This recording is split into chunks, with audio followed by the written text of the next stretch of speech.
Indian Army helicopter crashes in Jammu and Kashmir, Udhampur. 2 pilots injured. කාශ්මීරයේදී හමුදා හෙලිකොප්ටරයක් කඩා වැටේ. An Indian Army Cheetah helicopter was forced to crash land near the Patnitop area in Udhampur, Jammu and Kashmir on Tuesday, 21st September.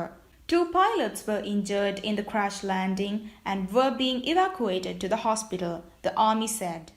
කාශ්මීරයේදී හමුදා හෙලිකොප්ටරයක් කඩා වැටේ. කාර්මික දෝෂයක් හේතුවෙන් ජම්මු සහ කාශ්මීරයේ උදම්පූර්හි වනාන්තර ප්‍රදේශයට යුද හමුදා හෙලිකොප්ටර් යානයක් කඩා වැටි එහි සිටි නියමුවන් දෙදෙනාම තුවාල ලබා ඇති බව ඉන්දියානු මාධ්‍ය වාර්තා කරනවා.